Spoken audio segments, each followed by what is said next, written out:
I'd like to welcome you all.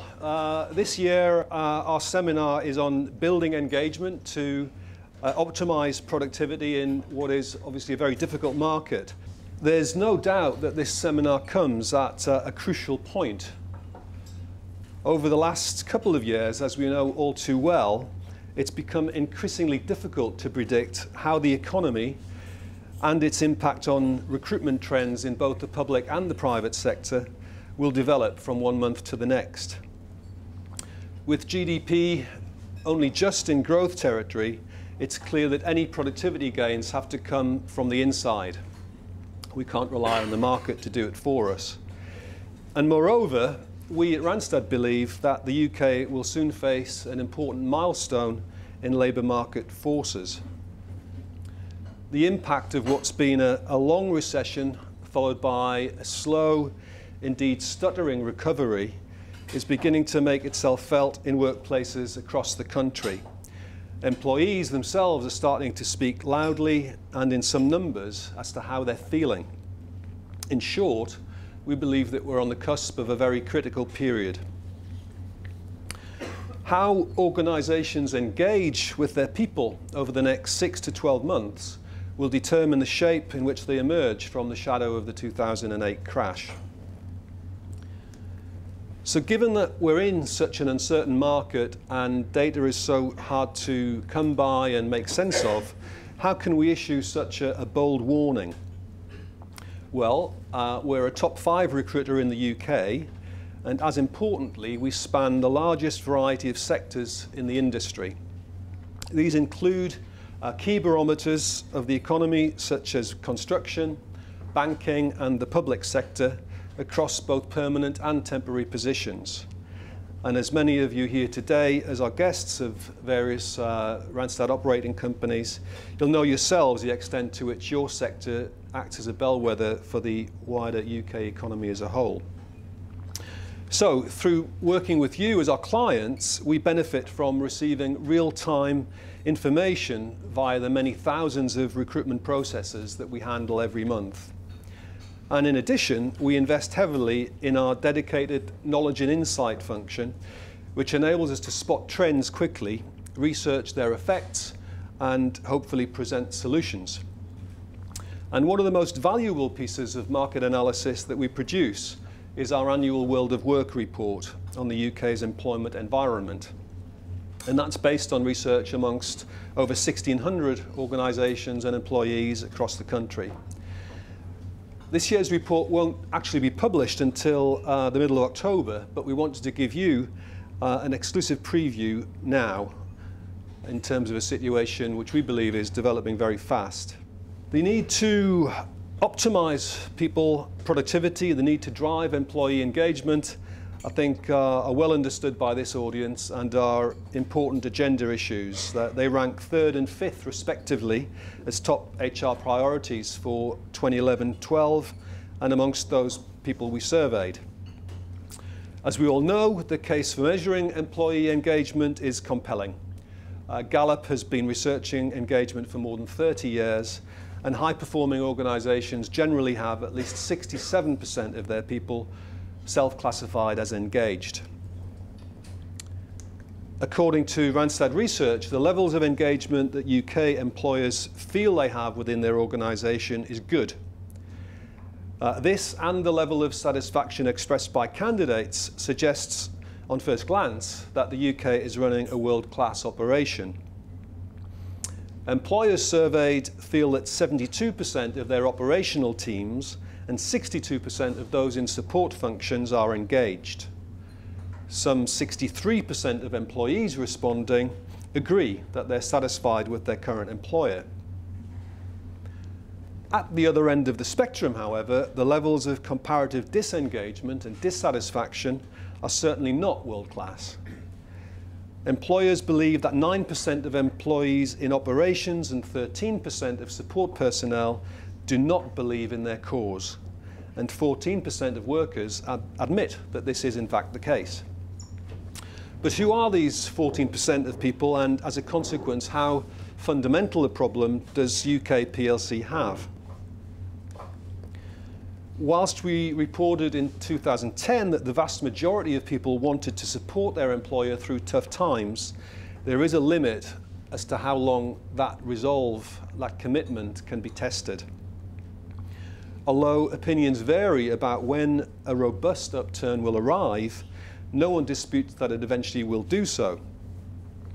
And the employers left holding the aces in the people pack will be those whose retention and recruitment strategies are deeply embedded in their culture. So we at Randstad have identified 4 talent dynamics at play in the UK workforce currently, on which any effective employee engagement strategy needs to be based. These are what we're calling the spread thin effect, boiling point talent, stagnant talent pools, and the U factor. So on the first of those, the spread thin effect, of those surveyed, 62% admitted that the requirements of their job had increased in the preceding 12 months without any consequent increase in their rewards. And that's a similar figure to that we recorded in 2010.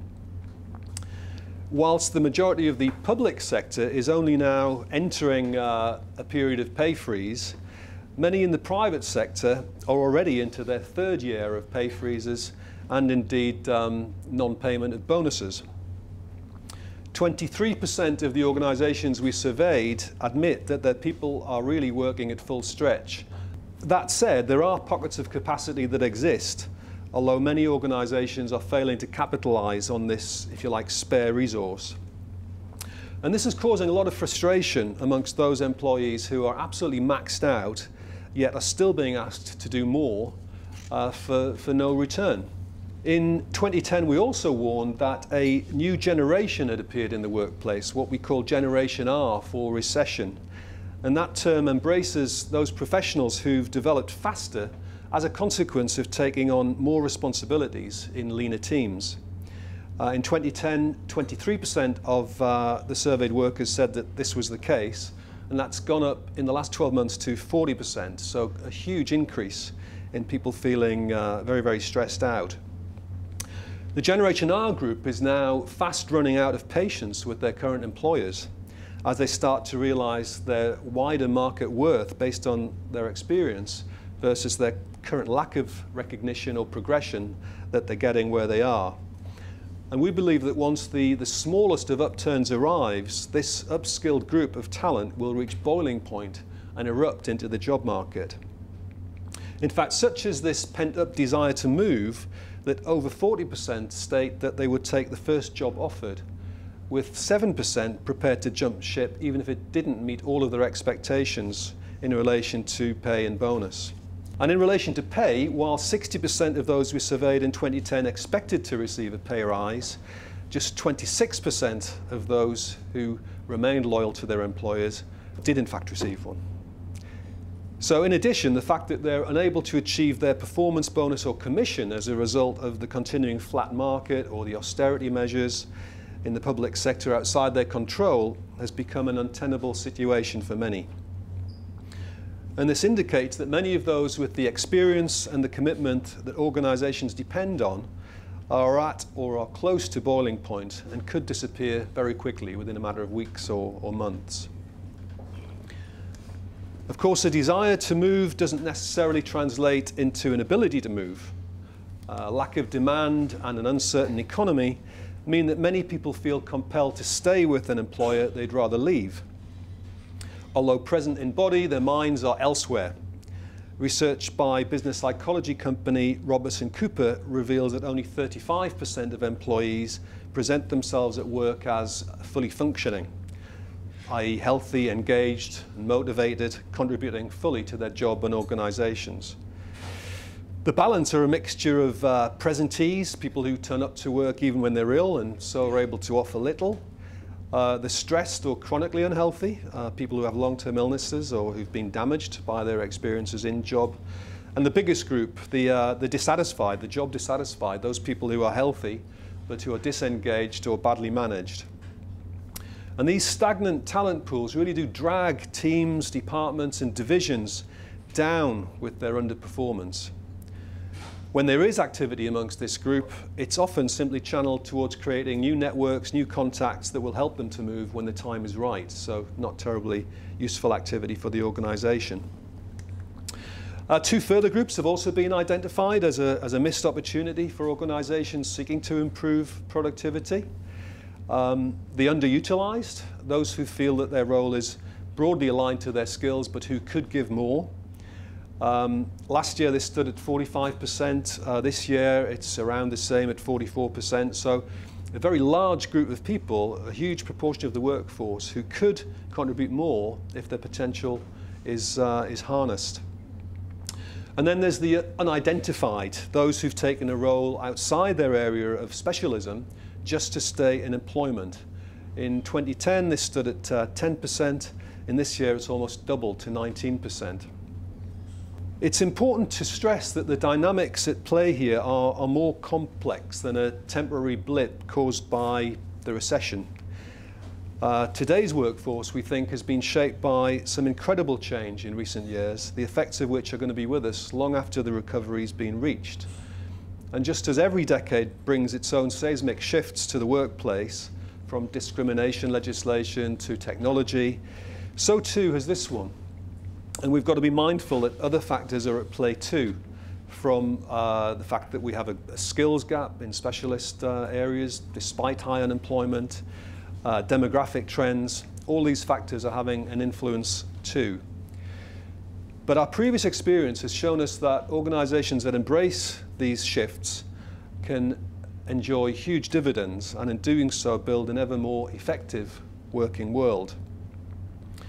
Innovation is critical to driving the UK economy and our ability to compete on the global stage, and new working practices lie at the heart of such innovation. So we hope that our World of Work report will help enable you to identify the steps that can be taken to start this journey. We know from our experience of meeting people who want to move on from their organisation that the role of line manager is crucial. It's an HR cliche, isn't it? People join companies and leave managers. But lack of reward is also becoming a hot motivator after years of organisational austerity. So what are the solutions? Well, our report covers many ideas which you can still adopt in a difficult market, gained from both case studies and our unique view on push and pull factors for job seekers. But I'd like to hand over to Richard to discuss other practical solutions to the challenge of engaging employees that we all face, and then we'll have a Q&A session afterwards and a wrap-up. So Richard, over to you. Thank you.